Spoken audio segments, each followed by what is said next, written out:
Salut. Ça va? Santé. Coucou, bienvenue from France. Welcome back to the show where we talk about life, different perspectives, and a petit peu du français, usually with a glass of wine or a spritz. Not today, though, because it is the morning, but I'm super happy today to have my sister, Courtney, here. She is a teacher from Chicago, and our topic today is going to be American schools versus the French school system. And she's been a teacher for a very long time. So it's really lovely to have her perspective, being very involved with the primary school and my children in primary school at an international school in France. So we are going to talk about that. I'm super happy to have her. We actually met in Paris. My sister came to Paris for the first time, and I'm so happy to have her because it's just like amazing, one, to be without our children in Paris. You would definitely agree with that. Absolutely. And then two, this is our first time. We've been living in France for 3 years. So it's our first time at my house and just seeing daily life in France. So it's been really, really fun to have really you. Fun. Yeah, it's been great being here, and it's so beautiful. And I've just enjoyed every minute of my time here. So I'm yes. so happy. Good. Okay. Well, I'm going to have you give a little bit of an intro. So Courtney is from, obviously, we're both from the same area. Yes. Same parents. We're 2 years apart. You have, I have talked about your children. Yes. So I have 3 boys. I have twin boys that are 6.5, almost 7. They'll be 7 in August. And then I have a younger son who just turned 4 in April.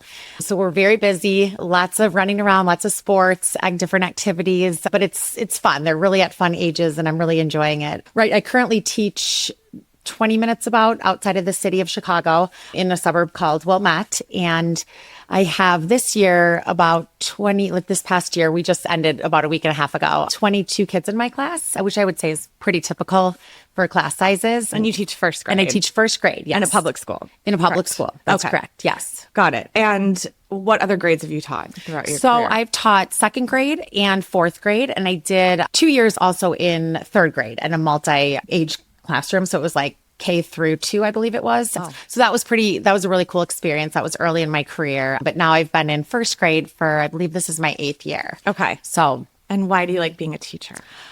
So that's a great question. I've just always loved working with kids. I love seeing just how their brains grow and develop and just watching them over the course of a school year, especially just seeing, what an impact you can really make through specific curriculums or specific ways of teaching. I love just learning about the different needs of kids and being able to reach them where they are and take them to where, I know they can go, and kind of helping kids to reach their full potential. It's just something I've always felt passionate about. Before I taught, I was always working at like day camps or doing like nannying jobs. And so I've always had an interest in children in some capacity. Oh, that's so sweet. She was so cute with my kids. They were so excited to see. They call her Kiki. Yes. They're so excited to see Aunt Kiki. Mm-hmm. And similar, so your boys are in 1st grade, but they go to different schools. You don't teach your own children. I do not teach my own children. Okay. No. Yes. No. And then my daughter is also in 1st grade in France. So we thought, especially kind of focused on, since you teach 1st grade and since my daughter's in 1st grade in France, we were having this conversation about how interesting just the schedules were. The curriculum is different, the use of technology. And so we were kind of going to dive into a few of those topics. Yes. So one of the things I found really interesting is just the schedule. So your day schedule, if you can just walk us through and then I'll compare and contrast with the French schedule. So what time do your kids start? What time do they end? Yeah, so absolutely. They come every morning at 8:35, I believe, is when the first bell rings. And then there's like a late bell, by 8:45 if they're not there. There's typically like maybe 5 minutes for them to kind of get organized, get to their desks. And then we do start right away. Okay. I'd say by like 8:50, we're starting, you do lunch count attendance, that kind of stuff, but then you're getting right into the curriculum. So this past year, it was like we started with phonics, and then we would do something called Number Corner, which was part of our math curriculum.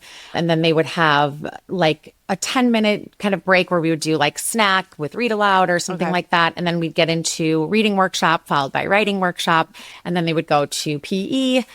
shortly after PE, we would do a little bit of like interactive writing, it's called. And then they would go to lunch recess. They only have one recess a day, and it's about 25 minutes long. Wow. Yeah, their lunch is, same thing. But I think it's like 25. So they don't have much time for lunch or Wow. recess. And then when they come back, it's either they go to specials or you then go into What are like your math, specials? science curriculum. So specials are things like music, Okay. technology, STEAM club. It kind of looks different across different schools. So cool. And what Yeah. time do they end? So then the school day ends at 3:15 for Okay. us. And that's every day? Every day except for Fridays. On Fridays, there is a early release day. So Okay. the kids leave an hour early and then the teachers do like professional development or kind of just get some planning done for the following week. Got it. So, Okay. Well, I was comparing because in France, the schedule is actually similar in terms of the day schedule. So my kids start at 8:45 at the international school. There is very strict repercussions for being late. I don't know if you have No. similar. Like they can only be tardy 3 times in the whole year, and they like really track it. And Wow. parents are consulted and talked to. If Yes. it's like that's very important. Okay. And then they end at 3:45 every day, except on Wednesdays. The public schools in France actually have no school on Wednesdays, and my children at the international school end at noon on Wednesdays. And you have an option to add on what's called canteen, which is like they can eat at school, which is today's a Wednesday, so that's what they're doing. And so I wanted to kind of also talk about the vacation schedule because that seems quite a bit different in France. It was a Vastly big different. shock for me. Yeah. So tell us about your vacation schedule. So I think a typical public school teacher in the United States gets about a week for like Thanksgiving break. And then there's typically 2 weeks around like the Christmas time holiday. And then there's kind of depending on where you teach, you might celebrate some of the Jewish holidays. Obviously, we get the traditional Martin Luther King, President's Day. Okay. And then spring break is another week long. And then we go pretty much straight until our summer break, which is typically we're done usually like at the end of the first week of June. We might, depending like if there was a snow day or a really cold day, because I obviously work in the Midwest, those things happen. So if we do have to do that, then you have to make up that day in June. Oh, so it's like benefit drawback. It's nice to have a snow day when it's really, not nice out, but also then you go a little bit later into June, Yeah, which is not not that fun. super fun. So, but that's the typical, and we usually start back then it's either right before Labor Day or right after, again, kind of depending on Okay, how so many it's a days we long went into summer. June. So it's a pretty long summer. Yeah. Okay. So in France, what I was telling her is the kids go to school for 6 weeks and then they have a 2-week vacation. And they do that in a cycle of 4. And then in the public schools, like my kids are now done June 20th is their last day. In the public schools, they go till July 7th, I believe. So late. Really, and then their summer, we go back right after Labor Day, and same with the public schools. Okay. So the summer's a little bit shorter, but there's more vacations kind of throughout that time. I would say she was asking like, is that kind of hard? Like, what do you do with your kids for 2 straight weeks? And I said, there's a lot of options of camps and things like that, but it's definitely, I would say, challenging for working parents to Yes. manage like every 2 weeks because even though like a lot of corporations have more vacation in France, it's not to the same degree of vacation. Like Absolutely. a standard is about 5 weeks of paid vacation from a corporation in France. Wow. Just to contrast, like in the US, most of my vacation for a full year was 2 weeks. 2. Exactly. So that's tricky to manage with children. That's very hard. And it requires a lot of advanced planning, Yes. I imagine. So like on the part of the parent, they have to plan almost for the year. Like, okay, Yes. they're going to have these 2 weeks off. Where are they going to go? I mean, I imagine that's hard and probably gets kind of expensive, right? Oh, 'Cause for then sure. you're having to pay for these alternate activities right for, your kids children to go to camps, etc. Mm-hmm. Okay, let's talk a little bit about. I think one of the biggest differences is school lunches. Mm-hmm. I would say that's one big difference, and then I want to talk about technology because I think that's another big difference between Yes. the school systems. So, give us an example of like a typical school lunch. Like, so they have options, correct? They can bring a lunch or That's correct. So you can either pack a lunch from home or you can do like the hot lunch option. So what a lot of parents will do is like on Sunday night, they'll get the menu at the beginning of every month for the whole month. So then they can go online and say, okay, which days do you want to buy this week? Which days do you want to pack a lunch? There are kids that pack every day, but I would say there's usually like a favorite day during the week that at least like majority of the kids will buy. So for example, pizza day, blueberry waffle day blueberry waffle. Day. Blueberry waffle day is a fan favorite. The kids, I would say like out of my 22 kids, like 19 kids will buy on Blueberry Waffle Day. It's a very popular one. And then there's things like, chicken tenders. They always try to do like a fruit cup or a veggie with it. Okay. So I think they really intend to make it healthy, but to me, when I look at the menu, it just doesn't seem, like it has Very a lot healthy. of nutrients in Yeah, it. So, okay. a lot of families feel that way. And so they'll continue to just send their child with a lunch Okay. from home. I thought it was looks different. fascinating where your children go to school, not where you teach. Right.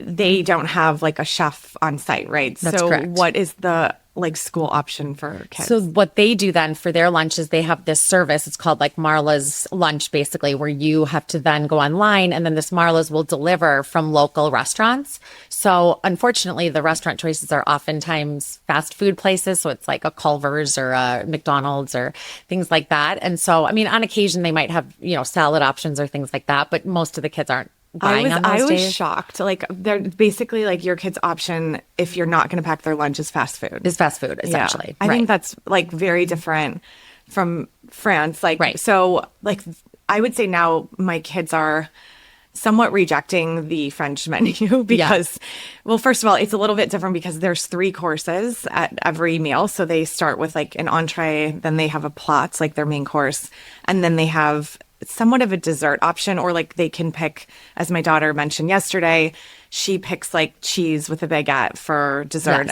and potentially yogurt.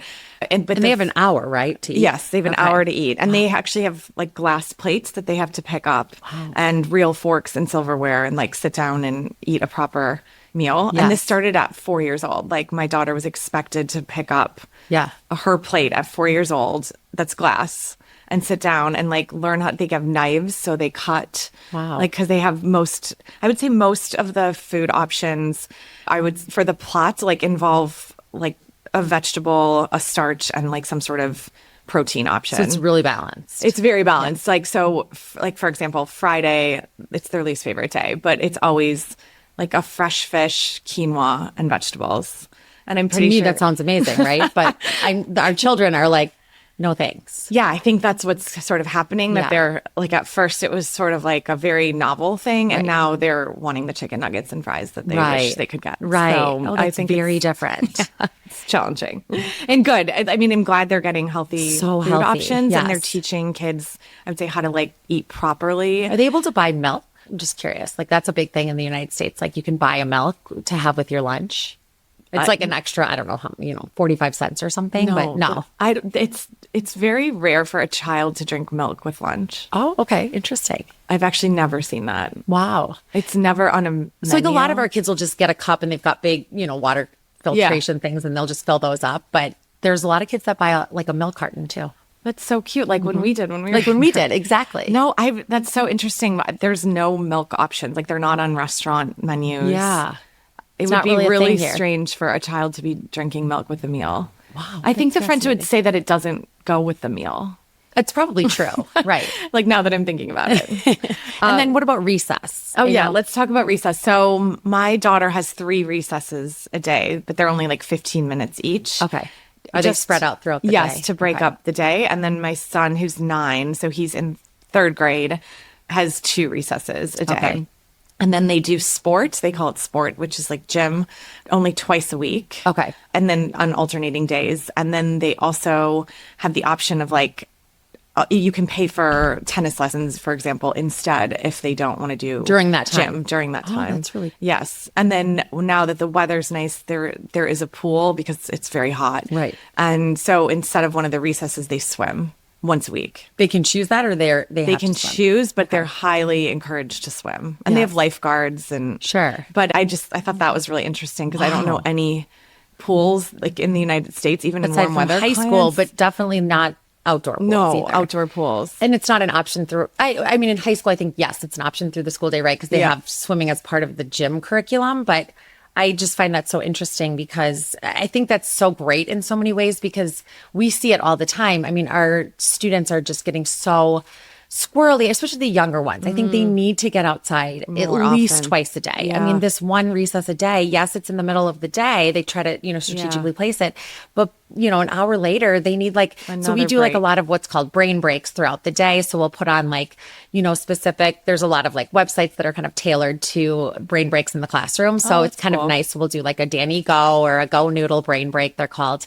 But it's that you need to kind of supplement with those things because they're not getting their energy out. That's so interesting. Yeah. Tell me a little bit about, you mentioned like that this is technology you're using. Like you go on websites to access these things for children. Like, Yes. what is their exposure to technology? Like, what do you use in the classroom? Like smart boards? Yeah, so a lot of the smart boards are being phased out of our district. I think in a lot of districts, and they're now putting in what are called clever touches, especially I think in the elementary schools. I believe middle school might have them too. And it's essentially the same idea. It's just a big board in the front of the room that's interactive. So the kids can write on it, you can draw on it, you can be solving problems. Wow. But then you also can do you can airplay, your videos to it. If you wanted I wanted them to see this short clip. If you're teaching something specific in reading, you'll pull that up on the board.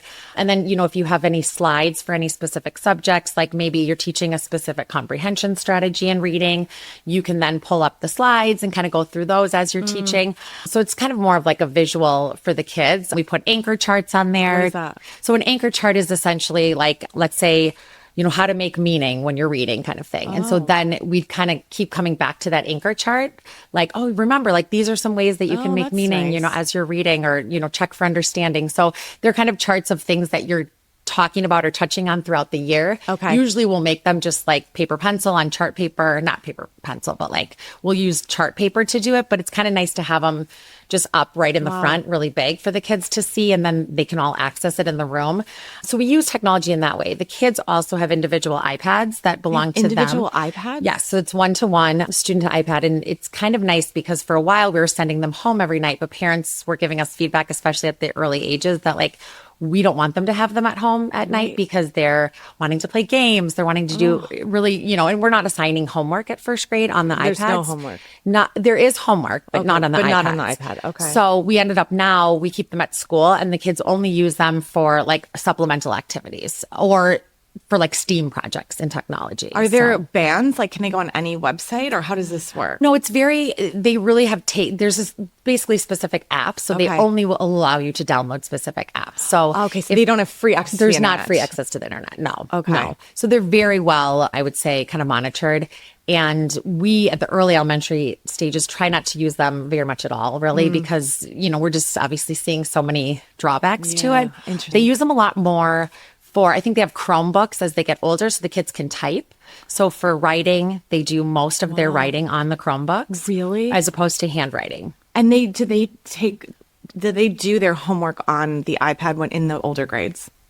I believe they do, yes. Starting probably not till fourth grade, though. And they're typing. Yes. That's so different from here. There are no smart boards or this clever board, I think Right. you called it. They are, just to compare and contrast with France, they are actually, the teachers are writing still with chalkboards. And Wild. there is no access to technology. The kids don't use computers. There's no iPads, especially, my son's in third grade and we bought a computer, we have a family computer at home that he uses because we're realizing he's going to be way behind in the world Right. if he doesn't know how to type. And obviously we Become a have very digital restricted citizen, yes. access, but it's very important. In fact, it was super interesting. I just took my kids to the pediatrician, and in French, he said to my kids, please, you should not be on computers or internet of any sort. They're almost saying the opposite, where there should be really no screen time. Wow. And not, look, I think there's drawbacks and good things about it. Right. All of their homework is handwriting. And in fact, for those of you that don't know, all of French is in cursive. And so they do half their week in French and half their week in English. And so half their homework they write in cursive to do their French homework, and then they print in English. So they're constantly switching back and forth in their homework of printing or cursive. And that goes on for a long time. There's no digital homework, for example. Do you know if the older grade levels use They iPads or anything? definitely do in high school. High school, okay. I don't know in middle school. I don't think so. I think it's like high school is kind of their first. Yeah. I mean, there's definitely a push, I think, in the United States to have less of, because I think when it all came out and then it was like, yes, we want our kids to be one-on-one. We want them to learn how to be, digital, be able to really know how to do everything and how to search for things. And now there's really a kind of a de-emphasis on it, at least like in the, professional development things that I'm doing. It's a lot of like, well, yes, you could use this app, or they'll kind of introduce you or teach you about it. But it's really now, I think, are you going to use it to help you, like as a teacher, to like for doing grades, or are there ways we can streamline some of that process for teachers more so than like for kids? So I think there's a push away from it as well in the United States, but I don't think it's going away. Like I think there's still going to be one-to-one. I think there should be a balance. Like I think personally, like not introducing technology to children at all in France is not the right. I would say the right way to approach it. I agree. I think there should be a balance. That's just my opinion, but I also think too much. Like I would be shocked. I was shocked by the iPads. Like I'm sending them home. Like that would. I can't even imagine. So yes. Okay. Let's jump a little bit to your classroom. So talk to me a little bit like about the structure of the classroom. Like, do children sit in desks? Are there alternative ways to learn or sit, or just tell me a little bit about what it looks like. Absolutely. So I think there, are many different varieties of classroom settings and setups that you will see throughout the United States. So I'm sure some states will, and just districts do this very differently. But in general, I think what we're seeing kind of across the board is that we still have traditional desks for majority of the students. Okay. Now, the chairs usually are on like wheels, so they can move a little bit more. The desks usually are on wheels as well, so you can kind of like flexibly move them around the room. If you see a child needs to be moved, you can kind of like rearrange them, which is like kind of nice. Wait, I just remember ours were always like stuck, and you had to like lift them up to move them. These just kind of roll around the room. But are they also rolling have carpet around in the classroom? All day? No, we have carpeting, so that helps. Like it doesn't make noise. Okay. Now, if you don't have carpeting, I imagine maybe you do have more traditional desks. But then I think in majority of United States classrooms now, they also have like lap desks the kids can sit at. You can raise the desks for kids that want to stand to learn. Wow. We provide like cushions, soft cushions for kids to sit in. If a child's having trouble sitting on the carpet for a long time, you might give them like a little, they call them like cube chairs, so that it's kind of like more confined and they can't move around so much. And there's just like all sorts of modifications and things we can put like in place for kids, fidgets and, chair bands and, Velcro under the seat, like just a lot of sensory things too that really support different learners. So your classroom is definitely filled with a lot of different types of flexible seating and, things That's that kind so of interesting. too. I think one of the big differences is it feels like the US like meets the child where they're at. Yes. And I would say it's the opposite in France. It's like there is an expectation and that child must meet to that expectation. And there's no adaptive learning, which I find challenging. And I think a lot of parents do that came from the US or came from the UK where there are more of those options. And in France, you are expected to sit in a desk. The desks don't move. Right. There's no, like, there's one boy that has like a fidget toy in like my son's class, but it's banned, I would say, in general. Elsewhere.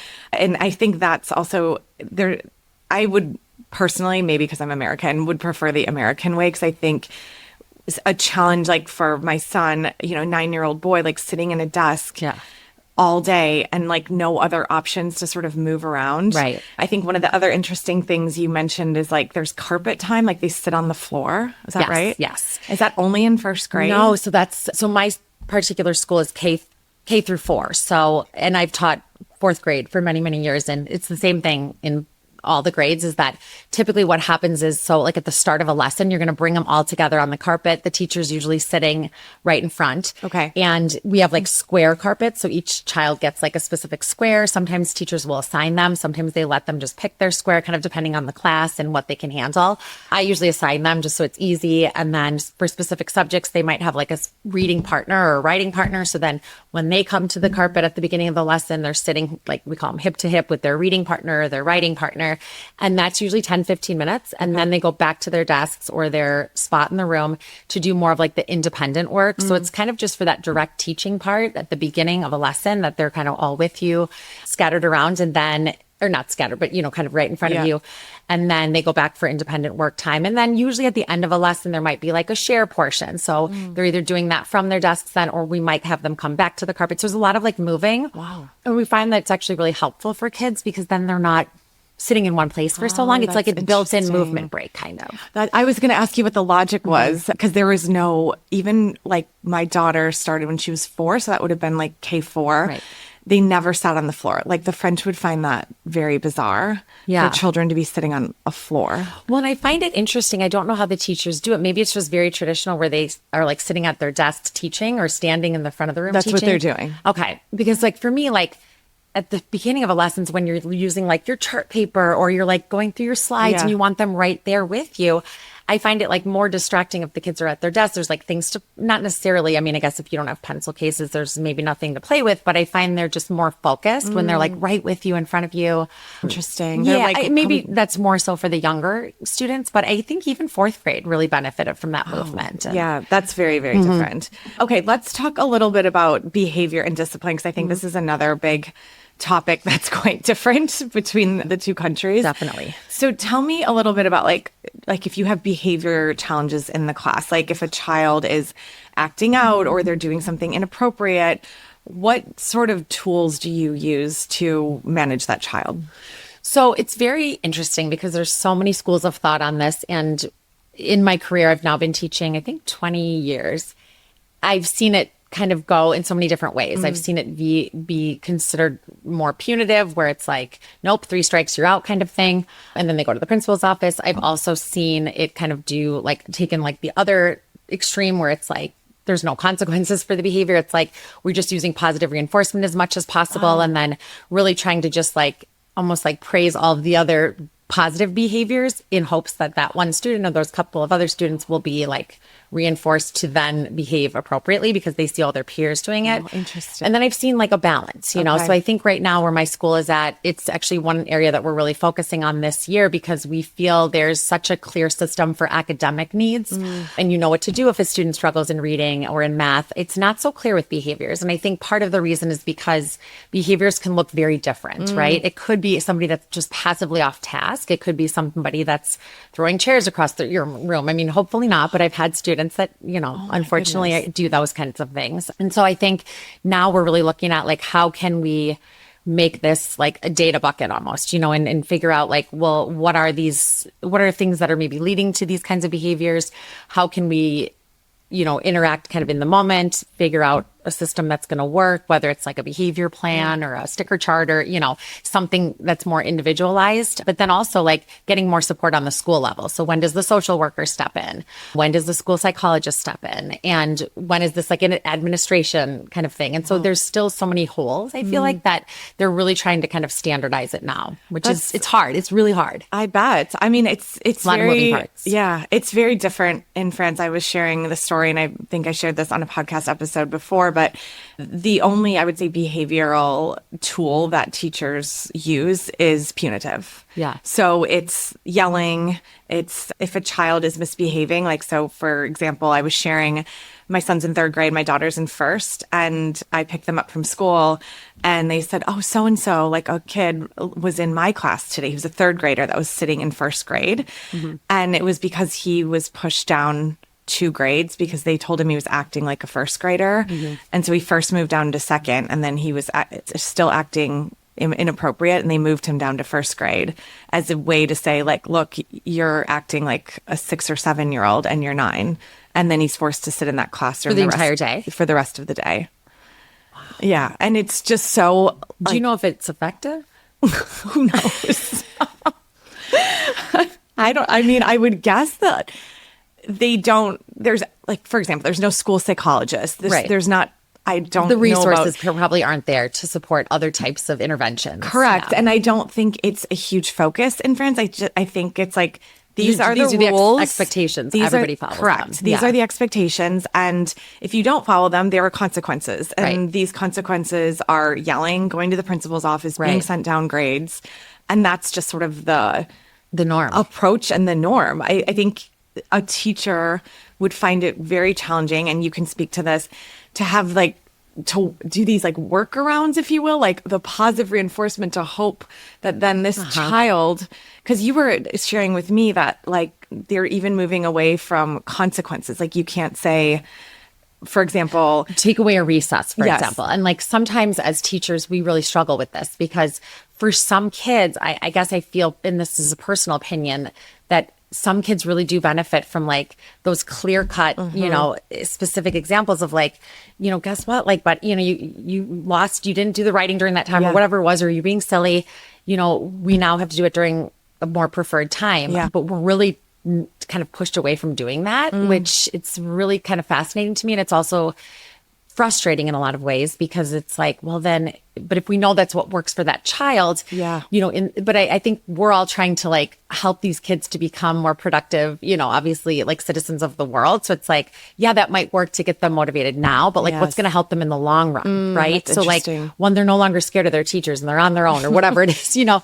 So I think it's really complicated. It's super complicated. I also think that every kid is so different too. And what works for one isn't going to always work for another one. So yeah, discipline is it's a really challenging thing. I think that's kind of across the board, but it's so funny that France kind of is just like, nope, this is how we do it, you know? I think it's like similar, like there should be a balance. Like, I think it seems very hard for you as a teacher to have to do these, like all these different methods to meet every child and that what works for some. 3 kids might be on a behavior plan and this one might have this. And especially as like just the class sizes are very different. Like you have 22 children alone. Like I think that's what makes it so hard, right? Like when I hear your daughter shared with me yesterday that she had, I think 8 kids or something to start the school year or something really small. And then she's like, now I have like 16 or something, you know, but I was like, still, that's like the smallest class that I would ever have, you know, and that's even like considered probably big. Yeah, it is. So, like, and they cap the classes at 18. Wow. So,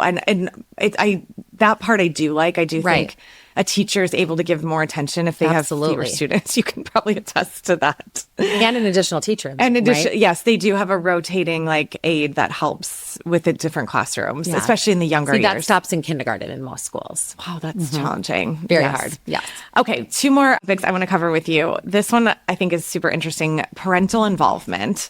So I'll just share what is like in France that I was shocked by. So when we moved here, I was asking the school, how can I be involved in the school? Like, I think that's sort of a normal question. When we were in California, it was very expected that parents would come in, they would volunteer, they would help serve lunch, they would read to the children. Here, the head of the school looked at me and she said, you want to come into the school? Like, you want to be, why would you want to, like, it was very confusing to her that I would want to be involved in the child's school.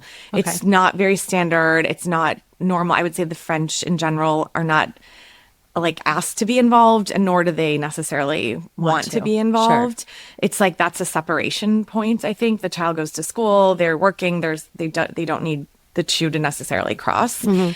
And you were sharing, tell me a little bit about your parental involvement. So in some ways that sounds so delightful. I happen to work in a district where the parents are over involved. And I think probably it's not unique. A lot of US schools, I think that's the case where, you know, the parents just want to be involved in like kind of almost every part of their child's lives. Wow. And school is not unique to that. So at the beginning of every year, it's like, and we're kind of told even by our administrators, like, what are the ways that you're going to work with your team to get parents more involved in the school? So a lot of times, like this past year, I had them come in and help like do some math games with the kids. You know, we had like a sign up every other week, a different parent would come in. A lot of times it'll be, you know, you can come in to do a field trip or a class party. So I think that's kind of more common too. But then in addition, it's like we have birthday read alouds or mystery readers. And so they're coming in to read for their kids' birthdays and things like that, which is very sweet. But a lot of teachers will have them come in and do like reading with each individual child. So there's usually some way, shape or form that a parent is able to come in. Usually they're kind of fighting for the spots. So whether it's helping out at a Valentine's party or helping during math center games, they want to come in. So it's like, it's almost hard because we do have room parents, which are lovely that they kind of take all this on and they send all the sign up geniuses and things like that out. But it's hard for them because they're like, well, so-and-so really wanted to get in and they couldn't get in for this. And can we try to make it work for this? And so it's definitely the opposite of what's going on here. Like, no, I don't think that's true in all districts, right? There's some where people have to like force the parents to kind of come in. And that's also sad challenging. and challenging. And I don't think that's the case for your school, right? Like they'll come to conferences. They'll come to. Oh, for sure. Yeah. I mean, they come to conferences. They will. I will say the one place they ask for parent help is on field trips, especially when the kids are younger, because they're usually taking a bus somewhere and they need some parents to help, like extra set of hands. Exactly. Sure. Yes. But that's like, I've never been asked to read to the children. I've asked if I could come in on their birthdays. Yeah. They're probably like this strange American mom. Like, no, you cannot. And I was told so no. do they do anything for birthdays? Or? Yeah. I mean, they sing in like multiple languages and they do cool. like the little candle and all the kids, you know, they do a celebration, but it's not the parents are not involved in it. No, they would say like celebrate with your child at home, like when it's time, not at school. So do you find that having parents in the school is helpful or not helpful, or does it depend on the parent? Yes, I would say it definitely depends on the parent. You know, it's always an interesting kind of mix. Like some parents you feel when they're in are really there to like support you and really are like asking lots of questions and they really just want to help you. And then usually by the end, they're like, I'm exhausted. I was only here for 40 minutes and I'm ready to leave. You know, how do you do this all day? So you have like those parents. And then you have some that you just feel like are not helpful and they are almost just like judging you or like are used like, especially early in my career, I feel like there was a lot of parents that would kind of come in and try to almost nitpick what you're doing. And so I found that to be like, yes, terrible. And also very challenging too. Cause it's like, no. The reason you're here is to like support me, support the students, you know, be with your child for a little bit. But I think there's benefits and drawbacks. It's helpful in some cases and really just kind of almost just an extra thing we feel like we have to do in most cases. So that's really hard. Yeah.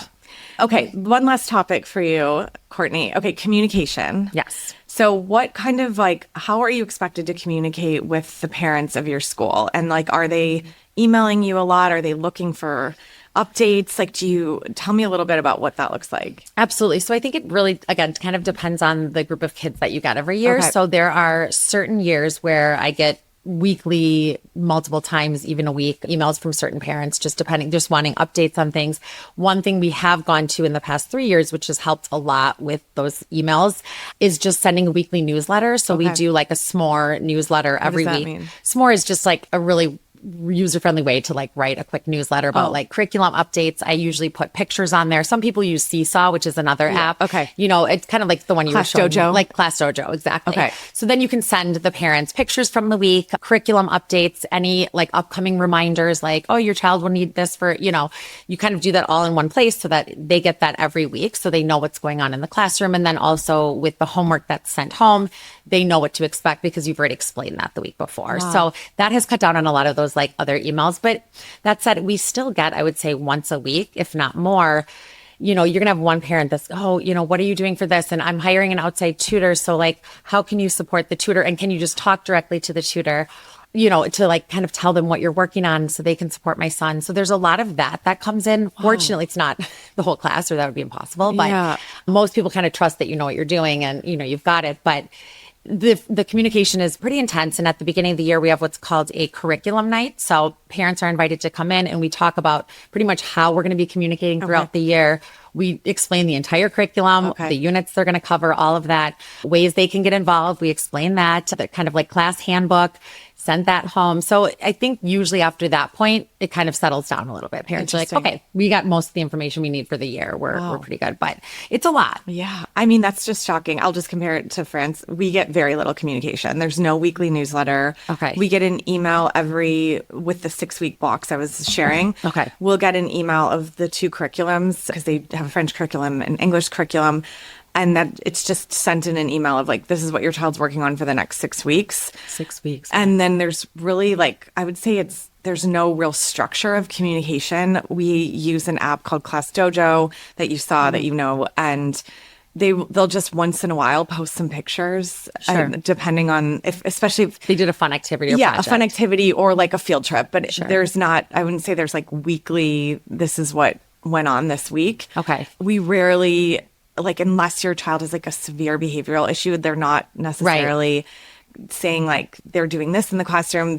In fact, the conferences this year, the teachers didn't even have anything written down. There was like no documentation of anything. So I went to the conferences and I was looking for like a sheet of paper of like where they're at, like Really some notes or like just calibration of, and it's Test scores, test anything. scores, something. So they only, and first of all, that didn't really exist. Then they only talk about academics. So I have to bring up like, how are they socially? How are they behaviorally? Like, is there anything else we could do at home to help them in any way, whether that's socially, behaviorally, Right. academically? And these are questions like as a parent, I have to ask because it's not willingly shared. Wow. So that's so interesting because, yeah, like our conferences are very structured for the most part. It's like usually I start with behavioral, socially behavioral. interesting. I mean, I'll ask the parents what they or kind of where they want to start, but then we get into the academics next. So like I usually start with that. Wow. And then I usually end with questions they have so that they can feel that they were heard and their questions okay. were answered and that kind of thing. But yeah, that would be not okay, I think, in the United States. I think parents would have a big issue with the lack of communication. Yeah. How long are conferences? So each child gets 20 minutes in the fall and then 20 minutes in the spring. Okay. And then progress reports are sent home twice a year, once in January and then once in June. Interesting. Okay. Our conferences are 10 minutes and they're slotted back to back. So there's not even a break in between. So you have to be done at 10. Like they're watching the clock. Yeah. And there's like really no time for questions. Okay. But then if they run over, like I would say in general, we're always just waiting there they're way behind. Wow. Because a parent generally some do want to talk about Right. beyond the 10-minute. And they're all in person, right? Yes. Okay. See, ours now have the option of doing like on this Meet the Teacher, we can do it virtual or in person. that's nice. Which is nice because then it kind of actually it cuts them off at 20 minutes. Like the screen goes blank. Which as teachers, we're like, it's kind of nice actually, because then it's like for sure, sorry, like you had additional questions, feel free to email me. Bye, But so that's kind of awesome. nice. But then the in-person can get tricky, right? Yeah. Because then it's like if they They're want just sitting there and the you're like, follow-up, it's okay. like you have to leave. Yeah. Yeah, no, I get that. Okay, well, let's wrap on that. Thank you so much. I call her Tort. It was so nice to have you. Thank you for having me. This was fun. Oh, good. I enjoyed being here. And thank you everyone for listening. And please let us know your thoughts and follow us on cuckoo.pod. And we'll see you next time. Au revoir. A bientôt.